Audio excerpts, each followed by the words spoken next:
정부는 가격을 내리는 정책을 쓰지 못한다라는 내용 오늘 방송할 거고요. 그 멤버십 방송에서 대출에 대한 부분뿐만 아니라 풍선 효과, 재건축, 재개발 관련해 가지고 막바지에 있는 정비 사업에 대해서 기회인 것들을 멤버십에 담았으니까 이 멤버십도 필요하신 분들은 확인을 해보셨으면 좋겠습니다. 가입 방법은 고정 댓글을 확인을 하시면 됩니다.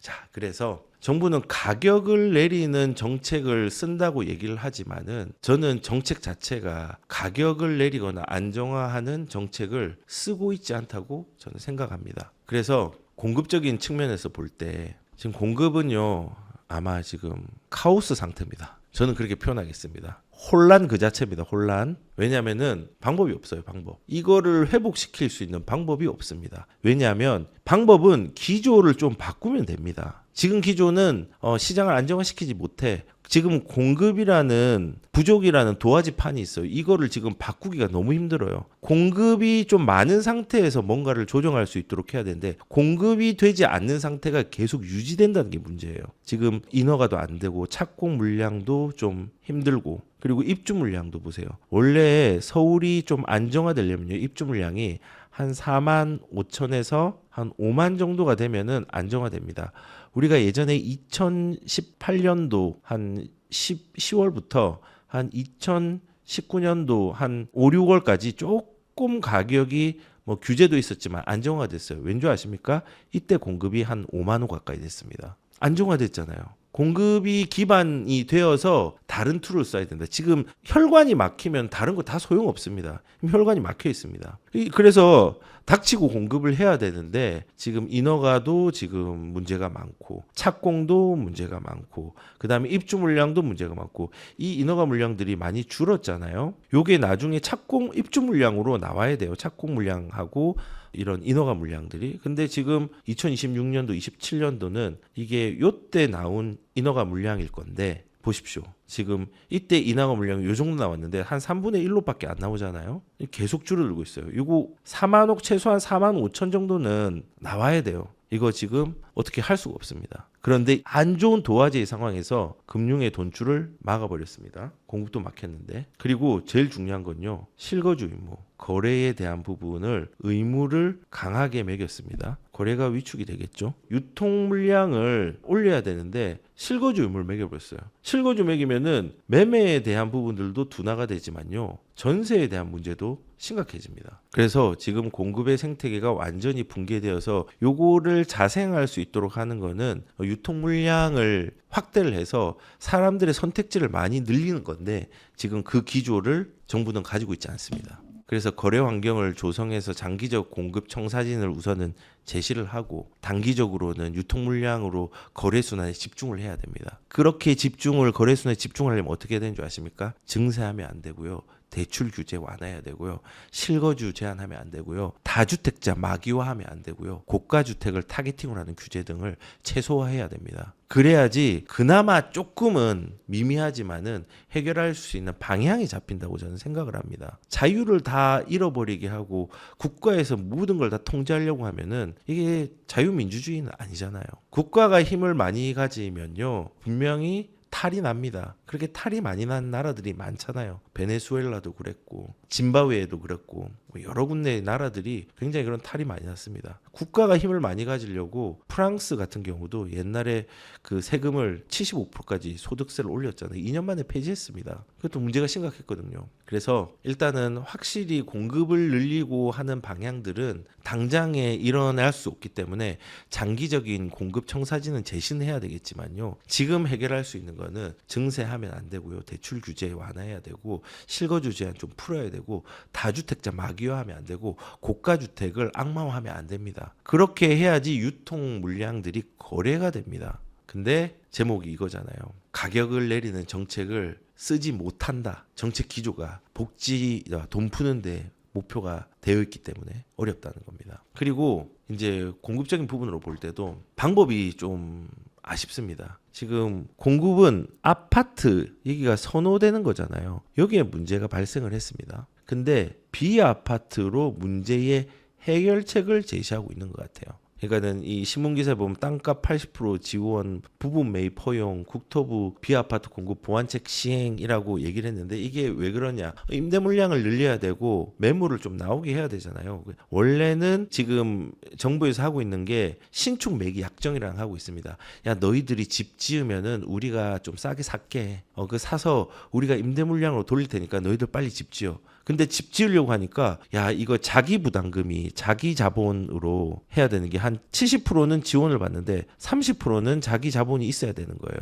기존 현행에는. 근데 이거를 밑에 게 90%까지 정부에서 좀 잘 보증해 주겠다. 대출을 해 주겠다 이겁니다. LH에서 80% 지원하고 10%는 HU에서 보증보험에서 보증을 서가지고 너희들이 자본금이 10%만 있으면은 빌라든 오피스텔이든 도시형 생활주택이든 이런 것들을 공급을 빨리 해라. 그리고 분기별로 우리가 돈을 줄 테니까는 이런 비아파트에 대해서 빨리 해라. 그래야지 우리가 임대 물량을 내지. 라는 정책을 하고 있는 겁니다. 일단 필요한 정책은 맞습니다. 근데 저는 개인적으로 방금 말한 것처럼 아파트에 문제가 발생했으면요, 요 문제 해결과 별도의 문제인 비아파트의 문제를 결합을 해서 해결책을 내야지 요거에 대한 대안은 없습니다. 그냥 바로 비아파트, 임대 요 문제만 지금 해결을 하려고 하고 있습니다. 이렇게 해가지고 여기에서 민간에서 집을 이렇게 짓잖아요. 집을 지으면은 정부에서 이 집을 매입합니다. 매입해서 이거를 임대로 이제 내는 구조인데 여기에서 그 민간에서 자기 자본을 30% 쓰니까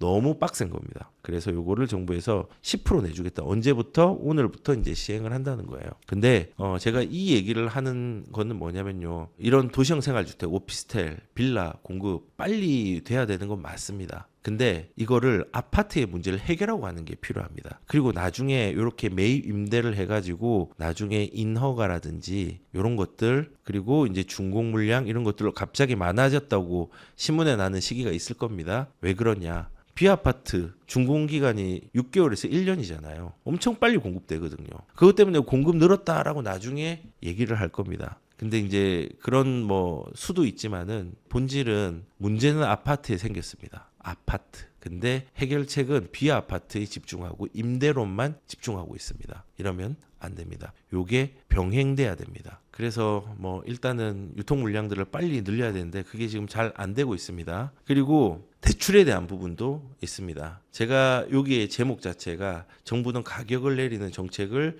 쓰지 못하고 있다고 했는데 대출도 마찬가지입니다. 대출이 더 강화되면은 누가 피해자가 될까요? 지금 3분기가 9월 달부터죠. 은행 대출은 더 좁아진다라고 얘기를 합니다. 주택 신용대출 모두 심사 강화. 은행에서 심사하지 말라고 합니다. 지금 대출 상담사 나가지 말라고 합니다. 저번 시간에 제가 설명드렸잖아요. 총량을 정부에서 줄였고 60%까지 줄였고 그리고 은행의 이런 대출 총량이 80%에서 90%까지 다 썼습니다. 그러니까는 남은 기간 동안에 이 10에서 20에 대한 대출 물량을 아껴서 소화를 해야 됩니다. 계속 상품 팔아야 되니까. 그러니까 그것 때문에 대출이 지금 잘 안 될 겁니다. 그러면 이게 잘 안 되면 누가 피해자가 될까? 지금 대출 비중이 60%. 그러니까는 10억짜리 집이 있으면은 6억 대출을 받는다라는 겁니다. 이렇게 대출 비중이 60%가 넘는 수도권의 시군구가 51개 곳. 이거는 대출 의존도가 높다는 겁니다. 근데 이 지역이 어디냐? 외곽, 중저가 아파트입니다. 대출을 지금 많이 받는 거는 고가 아파트가 아니잖아요. 중저가잖아요. 그래서 서울 노원구는 대출 의존도가 10억짜리 집을 사면 5억 9천까지 받고 대출 주스 보니까 중랑구는 60, 동구는 79, 80, 72, 61 이렇게 됩니다. 전부 다 상급지는 아닙니다. 물건 중에서 뭐 상급지가 있는 데는 있겠지만은 그럼 결국은 대출을 막았습니다. 은행이 막고 싶어서 막은 게 아니라 정부에서 총량을 규제를 했습니다. 그리고 총량을 은행에서 소진을 거의 다 했습니다. 그러니까는 심사 강화해가지고 대출을 최소화시키면서 10월, 11월까지 버티는 겁니다. 그래서 하반기는 좁아지는 게 너무나 당연한 수순인데 그러면은 이렇게 대출에 대한 억압들이 있으면 누가 피해를 보느냐? 대출 의존도가 높은 지역, 대출 의존도가 높은 물건. 그게 20억, 30억짜리 물건일까요? 아닙니다. 10억 이하, 6억 이하. 요런 데들이 더 타격을 받습니다.